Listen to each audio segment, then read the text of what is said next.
उत्तर प्रदेश के पूर्व deputy CM जब पत्रकारों से वार्ता कर रहे थे तो उन्होंने नरेंद्र मोदी को लेकर एक बड़ा बयान दिया। नरेंद्र मोदी के लिए उन्होंने क्या कहा, आइए आपको दिखाते हैं इस खबर के जरिए। उत्तर प्रदेश सरकार के पूर्व उप मुख्यमंत्री दिनेश शर्मा पत्रकारों से वार्ता कर रहे थे। इसी बीच पत्रकारों द्वारा मणिपुर घटना को लेकर जब सवाल पूछा गया तो उन्होंने मणिपुर घटना में क्या कार्रवाई की जा रही है यह तो बताया ही, साथ ही जहां भारतीय जनता पार्टी की सरकार नहीं है वहां भी तमाम घटनाओं का बखान किया है। इतना ही नहीं, उन्होंने अपने बयान में यह भी बताया है कि देश के प्रधानमंत्री नरेंद्र मोदी के सानिध्य में विश्व गुरु बनता जा रहा है। तमाम देश के राष्ट्रपति भारत के प्रधानमंत्री के सामने नतमस्तक हैं। उन्होंने प्रधानमंत्री नरेंद्र मोदी के लिए अपने बयान में क्या कुछ कहा, यह भी सुनिए। मोदी जी विश्व नेता हो चुके हैं और मोदी जी की पॉपुलैरिटी इतनी है कि ऑस्ट्रेलिया का राष्ट्रपति कहता है कि मोदी जी आपको सुनने के लिए मुझे टिकट लगाना पड़ा है और उसके बाद भी वो फुल हो गया है।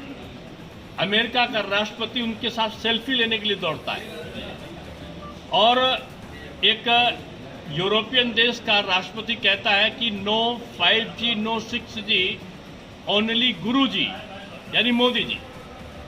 अफ्रीका का एक राष्ट्रपति दौड़कर पैर छूता है। विश्व गुरु के रूप में स्थापित करने का जो सपना भारत को रहा है उसको पूरा करने की तरफ मोदी जी बढ़ रहे हैं और विपक्ष जो अविश्वास प्रस्ताव ला रहा है वो वास्तव में जनता का विपक्ष के प्रति अविश्वास है।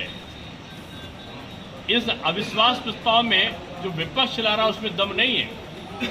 जनता ने पहले ही लोकसभा और विधानसभा चुनाव में विपक्ष के प्रति अविश्वास व्यक्त कर चुके हैं और आने वाले 2024 में जनता का जो बहुत बड़ा अविश्वास प्रस्ताव होगा वो विपक्ष के खिलाफ होगा। मंत्री जी, मणिपुर की घटना पे कुछ प्रकाश डालेंगे क्योंकि 77 दिन तक मोदी जी ना तो कुछ बोले ना आज लोकसभा में विपक्ष का जो प्रस्ताव आ रहा है उसमें मणिपुर पे व्यापक चर्चा होनी है, लेकिन मणिपुर के साथ साथ बिहार में जो कुकृत्य है क्या उसकी चर्चा नहीं होनी चाहिए? जो केरल में खुले आम बहुसंख्यकों के बारे में नारा लगाते हुए स्त्रियों का अपमान करते हुए चल रहे, क्या उसकी चर्चा नहीं होनी चाहिए? क्या बंगाल में दर्जनों नहीं सैकड़ों महिलाओं के साथ में दुष्कृत्य की घटनाएं हुई हैं, खुले आम उनके घरों को जलाने का तांडव हुआ है, क्या उस पर चर्चा नहीं होनी चाहिए?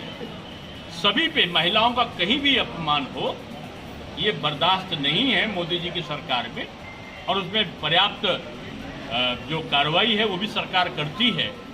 लेकिन ये दुर्भाग्य है कि आज राजस्थान रिकॉर्ड तोड़ रहा है महिला अत्याचार का, बिहार में महिलाएं असुरक्षित हैं, बंगाल में पलायन जारी है महिलाओं का भी और गरीबों का भी और खासतौर से बहुसंख्यक वर्ग का।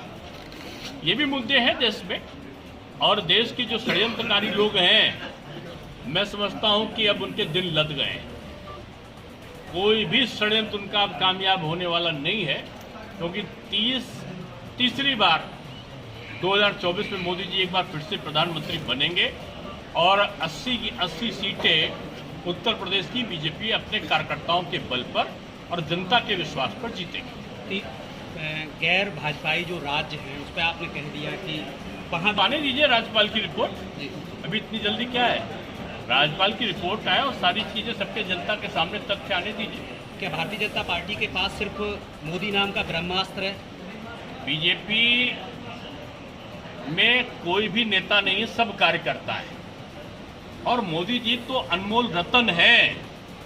वो जहां रहेंगे उनकी चमक बरकरार रहेगी, जिस क्षेत्र में काम करेंगे उसी के वारे नारे होंगे। बीजेपी कैडर बेस्ड पार्टी है जिसमें अटल जी भी कहते थे मैं कार्यकर्ता हूं और मोदी जी भी कहते हैं मैं कार्यकर्ता हूं। बीजेपी विपक्ष ने इंडिया दल का नाम रखा है, क्या कहना चाहिए? अब इमोरल, डिसऑनेस्टी और जिसको बोलना चाहिए कि एक तरह के इनकॉम्पिटेंट लोगों का ये अवसरवादी ये संगठन है और ये पहले मिलते हैं और मिलके टूटने का भी उतनी ही तेजी से रिहर्सल करते हैं। आप सांसद के समर्थन में डिम्पल यादव बैठ गई हैं धरने पे, क्या उन्होंने एक विपक्षी एकता की दिखाने की वो तस्वीर पेश की है? अब जनता ने बहुत सारे लोगों को बैठाल दिया है तो बैठने का उपक्रम, उनका रिहर्सल तो लोगों को करना नहीं, वो तो अभी यहीं से जीत के गई है मैनपुरी से। मैंने कहा ना भारी कि मतों बहुत से। से लोगों को जनता ने बैठाल दिया है। मोदी जी की लोकप्रियता ने पूरे देश में और प्रदेश में एक बार बीजेपी को प्रतिस्थापित करके बैठाला है। लोग बैठने का रिहर्सल करें, अच्छी बात है, जनता ने तो उनको बैठा ले दिया है। लगातार छोटे दल एनडीए में शामिल हो रहे हैं, उसमें अखिलेश जी ने ट्वीट किया है कि इसमें सीटों को बंटवारा कैसे करेंगे। चिंता कोई बीजेपी की ना करे, हर दल अपने दल की चिंता करे। बीजेपी एक ऐसा वटवृक्ष है जो सभी को साया देता है। स्वामी प्रसाद मौर्य ने कहा कि भारत में मंदिरों का भी सर्वे होना चाहिए।